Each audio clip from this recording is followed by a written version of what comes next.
여러분, 이런 말 들어보셨나요? 하루 사과 안 하면 의사에게서 멀어질 수 있다. 그만큼 사과가 몸에 좋다는 이야기입니다. 그런데 잘못된 방법으로 사과를 섭취하시면 사과가 오히려 독이 될 수 있다는 사실 알고 있으신가요? 몸에 좋을 줄 알고 드셨던 사과가 속쓰림, 설사, 소화 장애를 유발한다면 안 먹는 것만 못하겠죠? 그래서 오늘 준비한 내용은 첫 번째, 독이 되는 사과는 어떤 사과인가? 두 번째, 사과 100% 섭취하는 방법은 무엇인가? 마지막으로 사과와 같이 먹으면 200% 좋은 음식들은 무엇인가? 이렇게 세 가지 내용을 준비했습니다. 오늘 영상 시청하시면 여러분은 사과 전문가가 될 수 있고 사과를 100% 활용하여 건강하게 섭취하실 수 있게 될 겁니다. 구독과 좋아요 한 번씩 부탁드리고 영상 시작하겠습니다. 안녕하세요. 여러분들의 아침을 책임지는 아침 건강입니다. 아직도 아침 건강을 구독하지 않으셨나요? 제가 장담하는데 우리 채널을 구독해 주시면 여러분 건강에 큰 도움이 될 것입니다. 그러니 구독 한 번씩 부탁드리고 꼭 주변 지인분들에게 소개해 주시길 바랍니다. 첫 번째, 독이 되는 사과는 어떤 사과인가? 아침 사과는 금, 저녁 사과는 독. 이런 말 다들 들어보셨죠? 결론부터 말씀드리면 이 말은 반은 맞고 반은 틀렸습니다. 아침에 이로운 것은 사실이고 저녁 늦게 먹으면 해로운 것도 사실이지만 저녁 늦게 먹어도 이로울 수 있습니다. 무슨 말인지 이해가 잘 안 되시죠? 지금부터 쉽게 풀어서 설명드리겠습니다. 이런 말이 나온 이유는 유기산과 펙틴 때문입니다. 유기산은 우리 몸에 흡수되자마자 바로 에너지원으로 사용되는 장점이 있어요. 또 펙틴은 장 운동을 활발하게 해서 소화 운동에 도와주는 장점이 있죠. 대표적인 이 두 가지 영양소가 소화 흡수를 잘 되게 하고 에너지를 공급해 활기찬 하루의 시작을 돕는다는 의미로 아침에 일어나서 먹는 사과는 금사과라고 불립니다.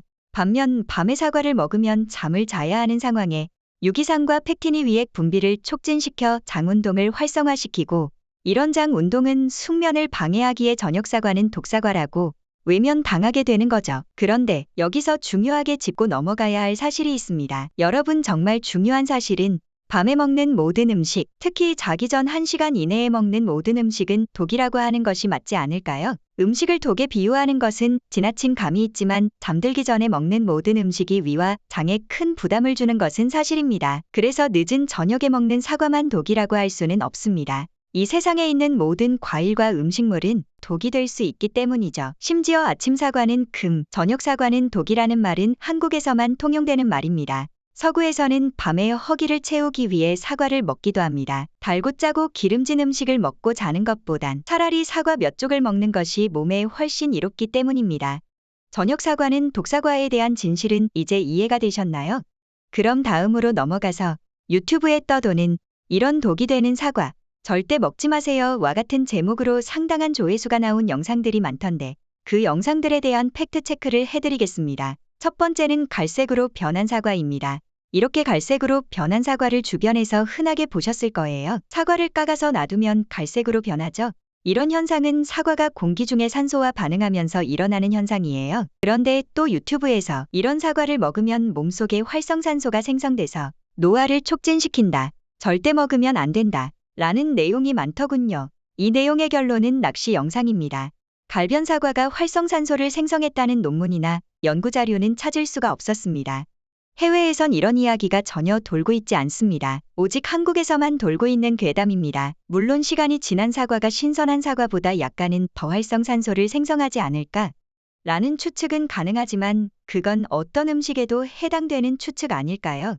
다시 한번 결론을 말씀드리면 갈변된 사과를 먹어도 문제가 생기는 건 아닙니다. 두 번째는 사과 씨앗입니다. 백설공주가 독사과를 먹고 쓰러지는 이야기 다들 아시죠? 그런데 이런 독사과의 아이디어는 어디서 왔을까요? 저는 사과씨에서 오지 않았을까? 라는 생각해요. 그 이유는 시안배당체라는 청산가리 계통의 독소가 씨앗 속에 들어있기 때문이죠. 그럼 정말 사과씨를 먹으면 죽을 수도 있을까요? 결론은 백설공주처럼 바로 쓰러질 순 없습니다. 만약 백설공주처럼 쓰러지고 싶다면 거의 반컵 정도를 꼭꼭 씹어 먹어야 해요. 현실적으로 불가능하죠. 하지만 어린아이나 어르신이 사과씨를 5개 이상 드셨다면 문제가 없는지 주의해서 살펴야 합니다.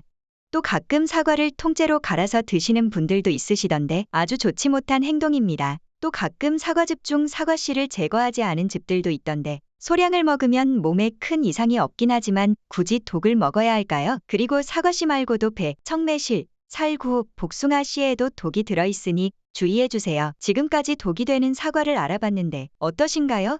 유튜브에서 돌고 있는 잘못된 정보들과 우리가 알고 있던 잘못된 상식들에 대한 진실을 알려드렸습니다. 그런데 여러분, 이런 잘못된 상식 말고도 우리가 흔하게 하는 실수 때문에 사과의 영양분을 100% 섭취하지 못하고 영양소를 버리고 있습니다. 그래서 지금부터 알아볼 내용은 두 번째, 사과 100% 섭취하는 방법은 무엇인가?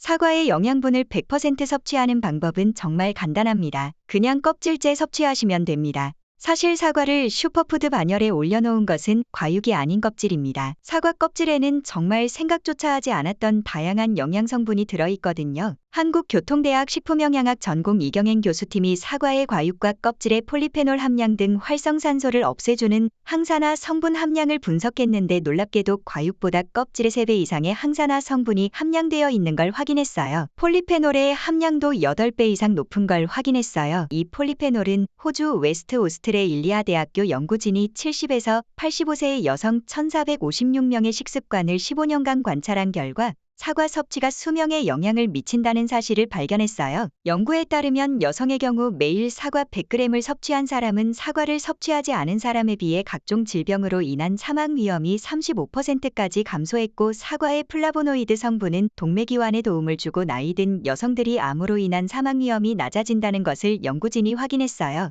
그러니 꼭 껍질까지 함께 섭취하셔야 하고, 껍질을 드실 때 조심하셔야 하는 건 잔류농약과 왁스 코팅입니다. 잔류농약이 우리 몸에 축적되는 일은 거의 없긴 하지만 그래도 찝찝하니 세척하고 드시는 걸 추천드립니다. 그리고 간혹 사과를 식초나 소금물로 세척하시는 분들이 있으신데 식품의약품안전처의 연구에 따르면 유의미한 차이를 확인하기 힘들었다고 합니다. 그러니 꼭지 부분을 제거하고 흐르는 수돗물에 깨끗하게 세척하셔서 드시면 됩니다. 지금까지 영상 내용을 잘 숙지하셨다면 피해야 하는 사과도 아셨을 거고 사과를 100% 섭취하는 법도 아셨을 겁니다. 하지만 여기서 하나 더 더해서 200% 섭취할 수 있는 사과와 궁합이 좋은 음식들을 몇 가지 알려드리겠습니다.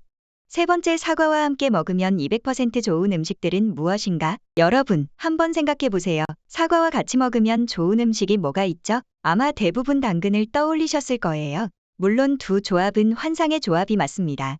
하지만 당근과 사과의 조합은 좋은 거랑 좋은 게 만나서 엄청 좋은 음식이 된 경향이 커요. 제가 소개시켜드릴 내용은 사과와 특정 음식의 영양소가 만나 시너지를 만드는 음식을 소개시켜드리려고 합니다. 일단 첫 번째는 고구마입니다. 고구마는 정말 좋은 음식이지만 한 가지 단점으론 장애가스가 쉽게 찬다는 것. 이는 고구마 속에 들어있는 아마이드라는 성분 때문인데 이런 성질 때문에 고구마 방구가 지독하죠. 그런데 이 증상을 없애주는 역할을 하는 것이 바로 사과인 거죠. 사과에 포함된 풍부한 펙틴이 가스가 생기지 않도록 도와주거든요. 그래서 서로 짝꿍이 잘 맞는 시너지 음식, 첫 번째로 고구마를 추천드립니다. 두 번째, 견과류. 사과와 견과류를 함께 먹으면 치매 예방에 효과적이에요. 이는 사과의 플라보노이드 성분이 염증으로부터 신경세포막을 보호하고 견과류의 불포화지방산이 뇌세포에 쌓이는 노폐물 제거 및 뇌세포 활성화에 도움이 되기 때문인데요. 즉 사과와 견과류를 같이 먹으면 플라보노이드 중 지용성 성분의 흡수율을 더욱 증가시켜 뇌 건강을 지키고 치매 예방에 도움이 되는 것입니다.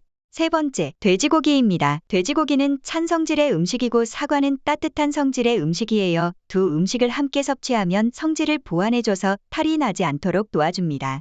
그리고 돼지고기를 먹을 땐 새우젓, 소금, 쌈장 등 많은 양의 염분을 섭취하게 되는데 사과에 포함된 칼륨이 염분 배출을 도와줍니다. 지금까지 사과에 대한 내용을 알아봤습니다. 내용이 유익하셨다면 좋아요와 구독 한 번씩 부탁드리겠습니다.